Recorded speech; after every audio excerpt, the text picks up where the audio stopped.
오늘 이 본문은 이제 드디어 누가복음 9장이 끝나가는 마지막 본문입니다. 이 누가복음 끝 마무리에 어떤 사건들이 발생하냐면요, 이 제자들이, 미성숙한 제자들의 참 미스언더스탠딩, 그 모티베이션, 미스언더스탠딩 되어진 그 모습들이 나옵니다. 이제 요 전에 무슨 사건이 있죠? 누가 크냐? 그 제자들이 가다가 이제 싸움이 붙은 거예요. 누가 더 크냐? 지금 누가 더 크냐가 아니라 나중에 우리가 예수님께서 이 땅을 다 차지하시게 되면, 지금 이 추세로 가면 이거 보니까 이런 식으로 우리가 예루살렘 들어가면 이거 이제 전부 우리 거 될 것 같은데, 자, 이렇게 되면 누가 가장 크냐라고 지금 거기서 막 이제 싸움이 붙었습니다. 여러분, 이 장면을 한번 상상해 보세요. 예수님이 같이 이렇게 12명이 길을 가고 있는데 예수님 여기 가고 계시고 이렇게 쫓아가고 있는데 거기서 지금 싸움이 붙은 거예요. 예수님 옆에 있는데 싸움이 붙은 겁니다. 여기서는 점잖하게 변론이 붙었다라고 얘기하지만 그 성격의 변론을 했겠습니까? 그 베드로 성격의 변론을 했겠어요?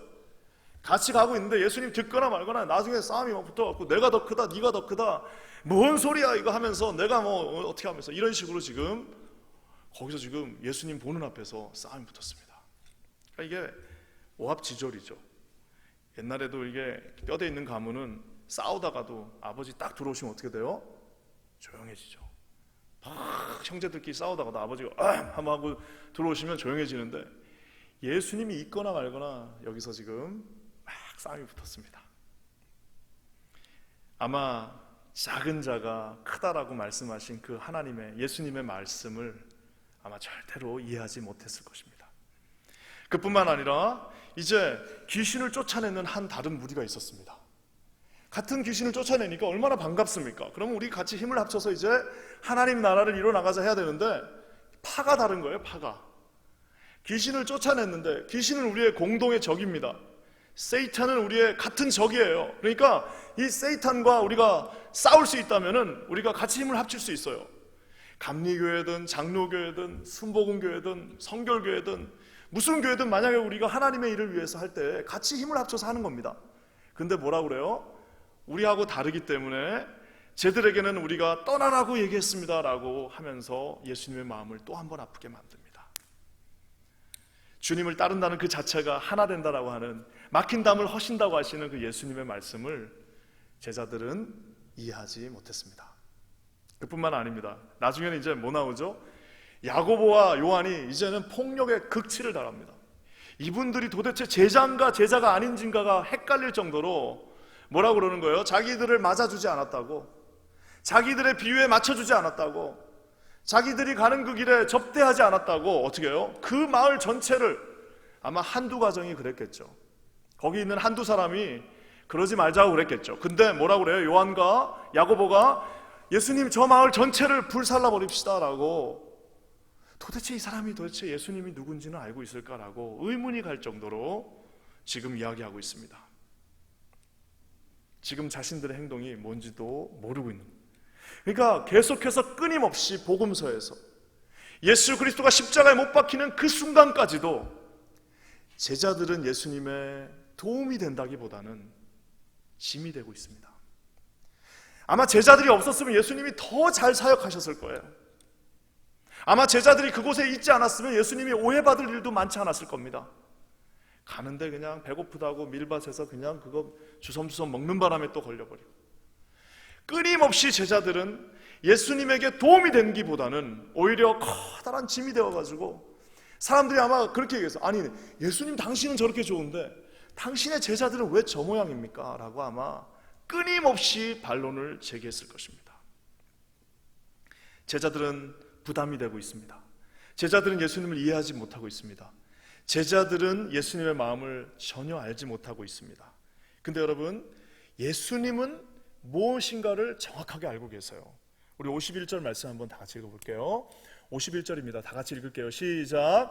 예수께서 승천하실 기약이 차감해 예루살렘을 향하여 올라가기로 굳게 결심하시고.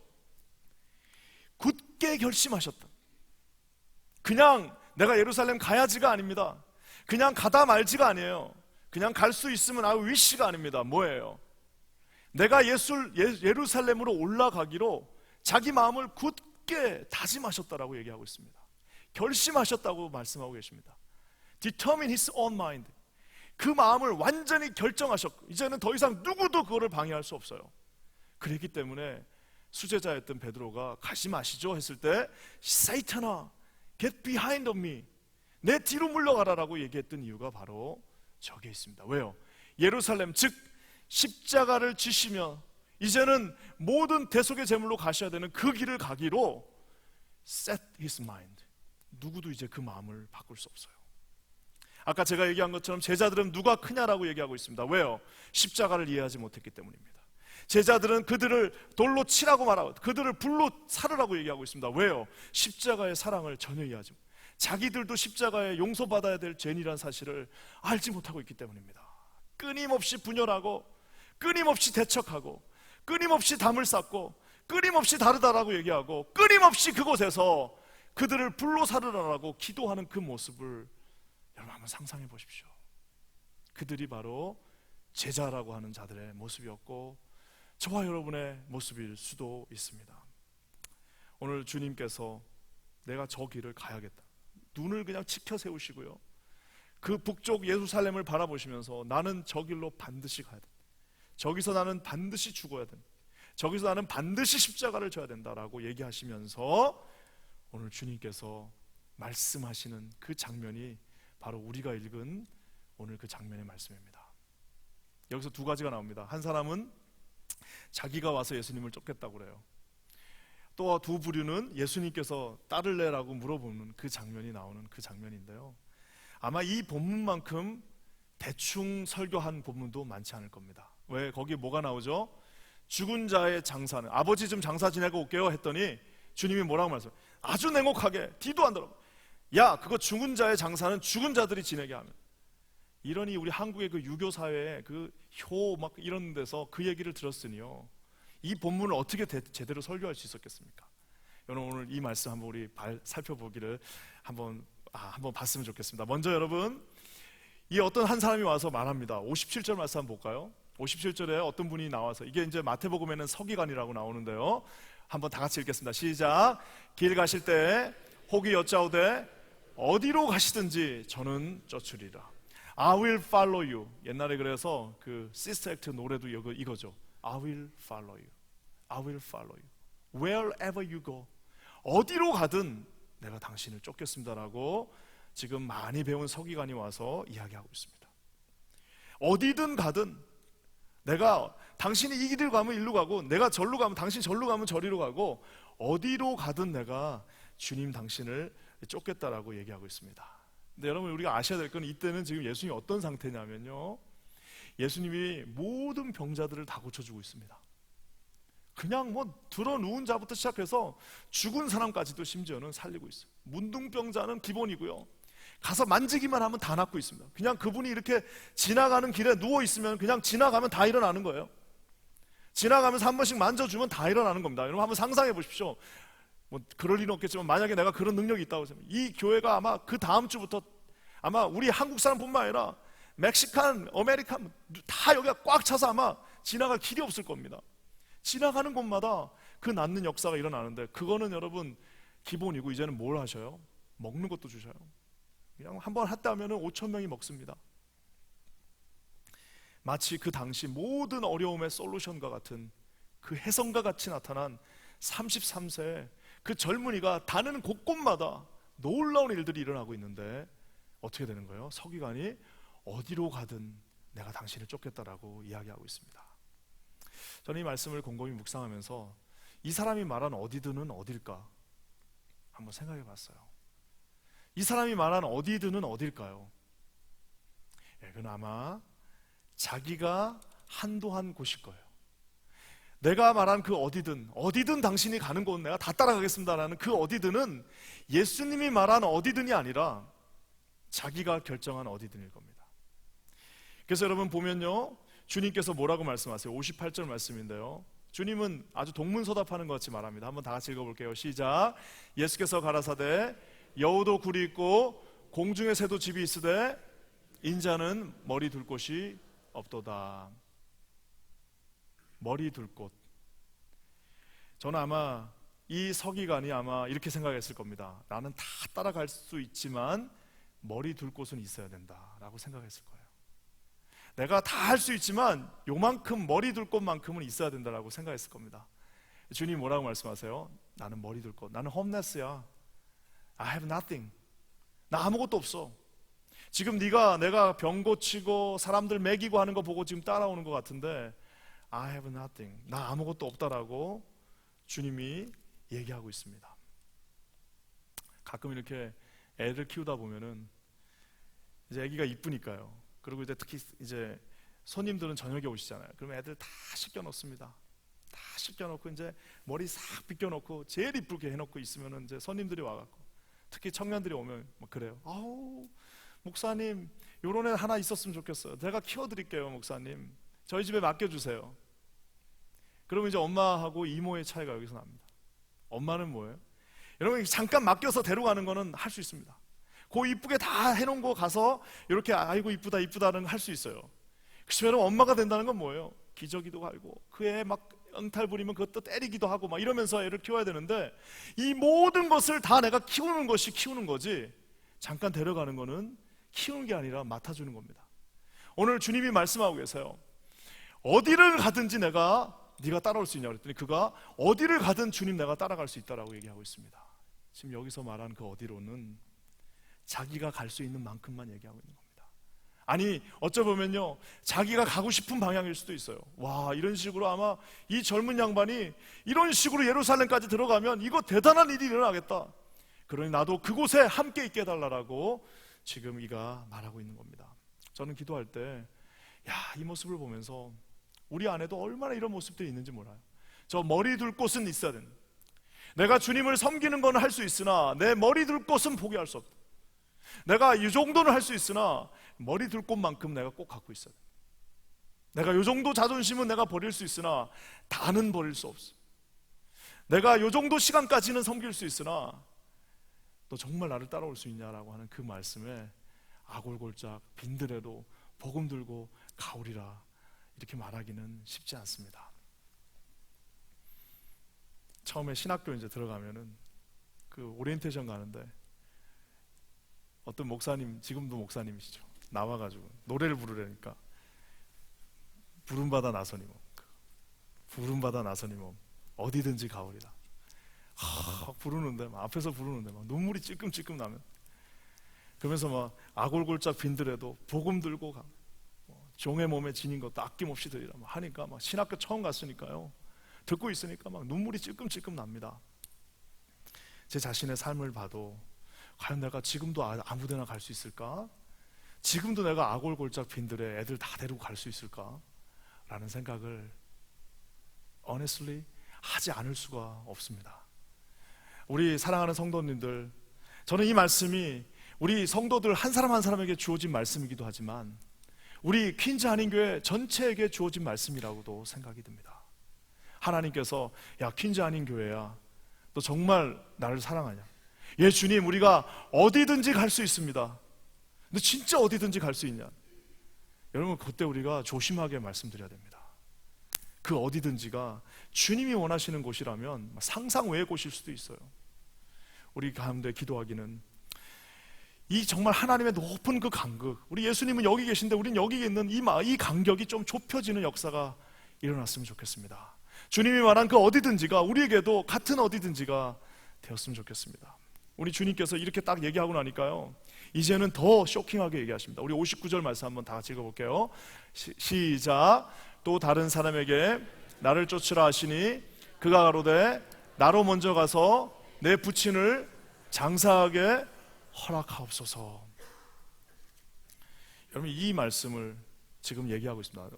내가 가서 우리 아버님이 돌아가신 것 같은데 제발 그를 먼저 장사하게 하여 주시옵소서라고 얘기합니다. 여러분 이 동서고금을 막론하고 이 말씀 앞에서 가면 안 돼라고 얘기할 수 있는 사람은 내가 볼 때는 아마 예수님밖에 없습니다. 내 부친을, 내 아버지가 지금 돌아가셨으니까 제발 그것만 장사하게 해 주십시오라고 하는데 주님이 매몰차게 뭐라고 그러세요? 죽은 자들을 장사하게 하라. 매몰차게 말씀하십니다. 너 가지 말고 죽은 자들을 장사하게 하라라고 말씀하십니다. 저는 이거를 아마 고민해 봤어요. 이게 도대체 가능할까? 어떤 주석에 보니까 이게 너무 이해하기 힘드니까 이렇게 말하는 데도 있어요. 어떤 데는 이렇게 얘기해놨더라고요. 이게 이제 장례식을 마쳐야만 그 아들이 유산을 받을 수 있으니까, 이 이제 유산을 받고 난 다음에 이제 주님을 쫓아가야 되기 때문에 그까지만 좀 버티게 해달라. 그러니까 유산 받을 때까지만 기다리게 해달라라고 적어놓은 주석도 있습니다. 그러니까 그 말씀을 듣고 나니까 좀 마음이 편해져요. 아, 그래, 맞아. 이 나쁜 사람이구나, 이 사람. 이거 그냥 이거 재산 노리고 이거 지금 예수님한테 못 간다고 했구나라고 하니까 제 마음은 편해지는데, 아무리 묵상해봐도 결국 그렇게 그것 때문에 그런 건 아니에요. 여러분, 이건 뭐예요?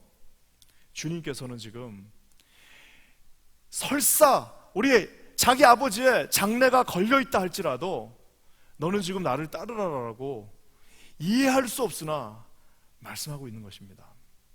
제가 여기저기 찾아보니까 그래도 하나 좀 마음에 위안이 되는 게 있더라고요. 그건 뭐냐면, 유대인들은 장사 지낼 때 이렇게 죽으면 바로 세마포에 싸서 동굴에 넣어 놓습니다.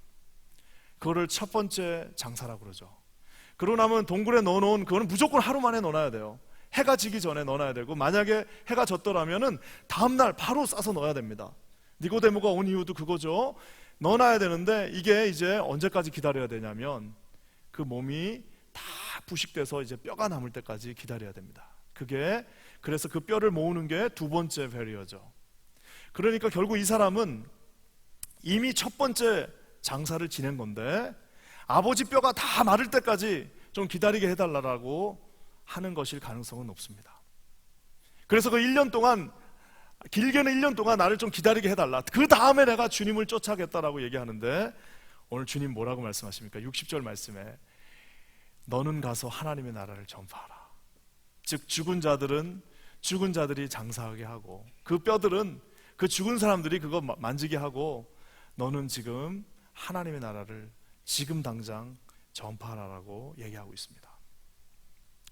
저는 이 말씀을 묵상하면서, 야, 이거는 정말 답이 없어요. 아무리 이렇게 내가 잘 설명해도, 아니 아버지 장례도 못 지내게 합니까? 아니 아버지 장례도 못 지내게 합니까? 그 정도는 봐주셔야 되는 거 아닙니까? 라고 여러분들이 얘기할 수 있습니다. 근데 저는요, 깊이 묵상하면서 주님이 주신 마음이 있습니다. 그건 뭐냐면요, 아까 제가 얘기한 것처럼 주님은 지금 뭘 앞두고 계시는 거예요? 골고다의 십자가의 길을 이제 얼마 남겨놓지 않고 온 인류를 구원하기 위한 십자가의 그 길 바로 앞에 서 계십니다. 그 길 앞에서 뭐라는 거예요? 내가 이제 저 길을 가야겠으니 1년을 기다릴 수가 없어요. 우리 아버지 뼈 다 마를 때까지 기다리고 따라가겠습니다. 그러면은 이미 오순절 성령 다 떨어지고 이미 이제 땅끝까지 이르러 전도 끝나는 겁니다. 뭐예요?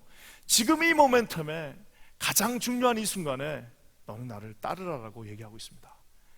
설사 그것이 아버지의 장례를 할지라도, 물론 여러분 이게 두 개 한꺼번에 겹치는 일이 얼마나 많겠습니까? 우리 인생에서 많지 않을 거예요. 그렇지만 혹시라도 이 두 가지가 한꺼번에 걸리면은 그 어떤 무엇도 우리 주님과 그 어떤 무엇도 상충될 수 없다라고 주님이 말씀하고 계십니다.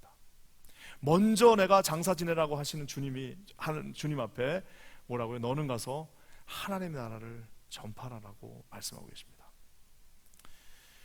제가 아마 이렇게 설교하시면은 여러분들 중에, 야, 우리 주님 너무 심한 거 아니냐, 너무 확고하신 거 아니냐, 너무 이거 대단한 거 아니냐라고 얘기하실 수 있습니다.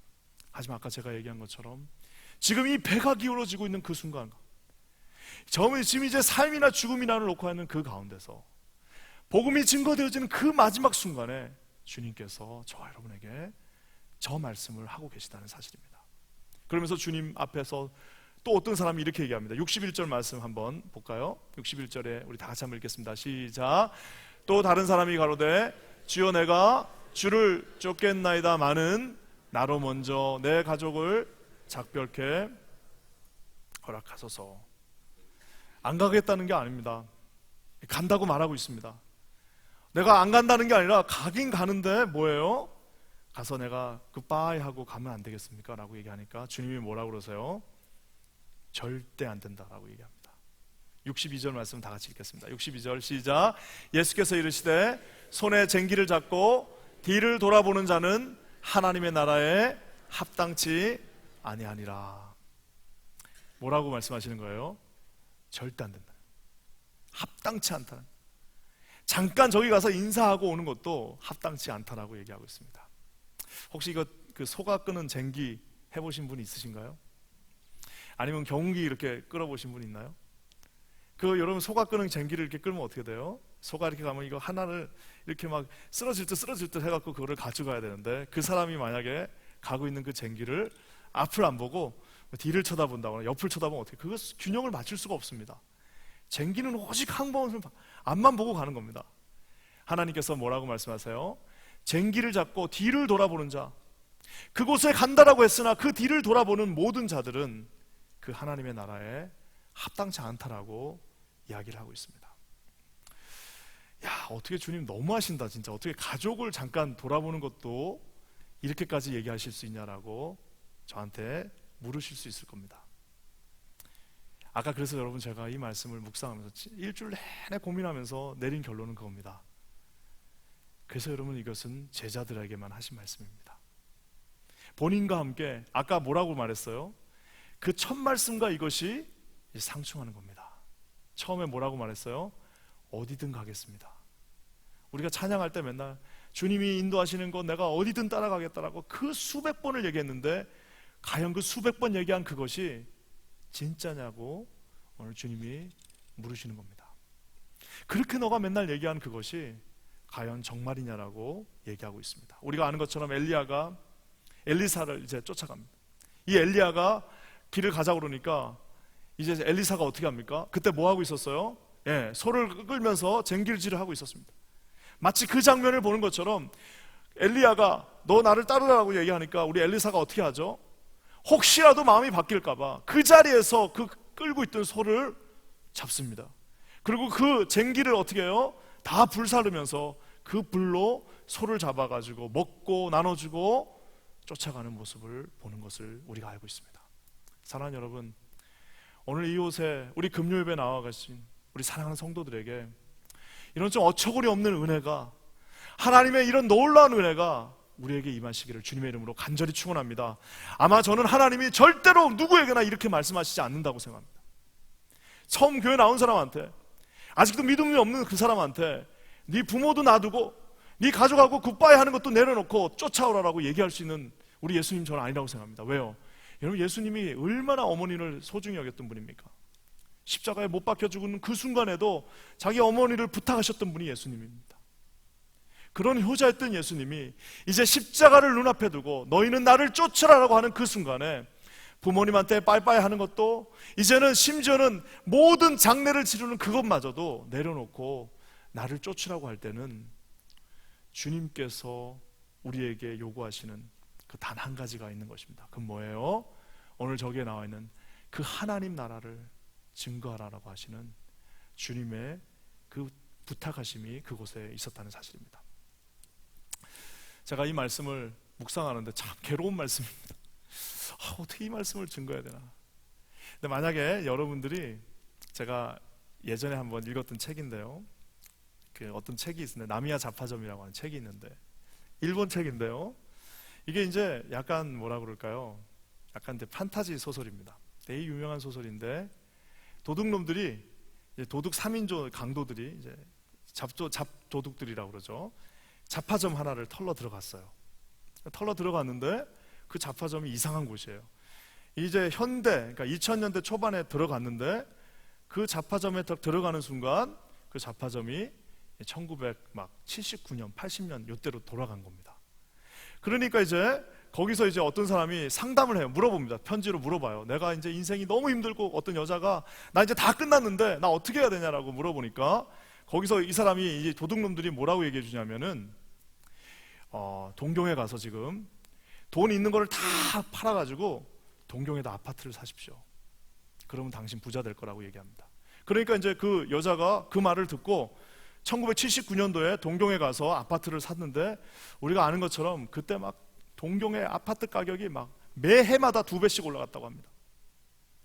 자, 제가 이 말을 하니까 여러분들이 아무 의미가 없구나라고 생각하실 텐데, 제가 한번 물어볼게요. 여러분, 만약에 지금 여러분이 1989년도에 지금이 89년, 여기 이제 교회를 딱 나가는 순간 지금이 1989년이라고 한번 생각해 보십시오.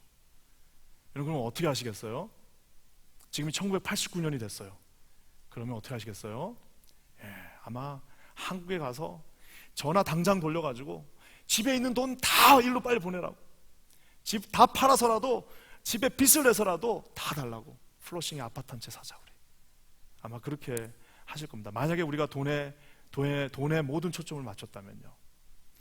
여러분 우리가 만약에 89년도로 돌아가서 30년 전을 안다면은 아마 모든 것을 다 어떻게 해서든 끌고 와서라도 플러싱 아파트 하나 사러 갔을 겁니다.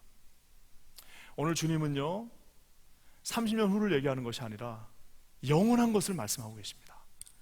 영원한 것이 뭐냐면은 하나님 나라가 이제 도래하고 있다. 이제 내가 십자가에 죽는 그 순간부터 이 하나님의 나라가 도래해서 이곳에 이제 놀라운 하나님의 은혜가 임해야 되는데 너희들이 그곳에서 나의 제자로 함께 가자라고 얘기하고 있습니다. 저는 기도하기를 아까도 얘기한 것처럼 저는 이 말씀은 여기 계신 한 분 한 분에게도 주어진 말씀이지만 우리 퀸즈 한인교회 전체에 주어진 말씀 같습니다. 퀸즈 한인교회 주님이 말씀하고 계십니다. 아무 교회에게나 할 수 없는 말씀을 하고 계십니다. 어디든 가든 나를 따르라고 말하고 있습니다. 우리 이제 교회에서 지금 우리가 이 건물을 먼저 좀 수리를 하고 주님을 쫓아가야 되지 않을까요? 주님 우리가 지금 먼저 이 아이들을 또 다 키운 다음에 좀 가야 되지 않을까요? 주님이 그래? 라고 말씀하실 겁니다. 주님 우리가 지금 이제 먼저 여기 좀 텅 빈 자리를 다 채운 다음에 뭘 좀 해야 되지 않을까요? 주님 우리가 이제 좀 이걸 먼저 이 사업을 먼저 다 끝낸 다음에 뭔가를 해야 되지 않을까요? 좀 뭐가 안정되면 해야 되지 않을까요? 라고 끊임없이 우리는 이야기할 수 있을 것입니다. 이제 좀 제자의 삶을 살자라고 얘기하니까 여러분 정말 많은 핑계들이 있습니다. 조금 더 이제 우리 아이 이제 10학년인데 한 2년만 남았습니다. 요것만 끝내고 가겠습니다. 요거 끝내고 가면 안 될까요? 라고 끊임없이 묻고 있는 제 자신과 우리 교회 또 우리 모두를 보게 됩니다.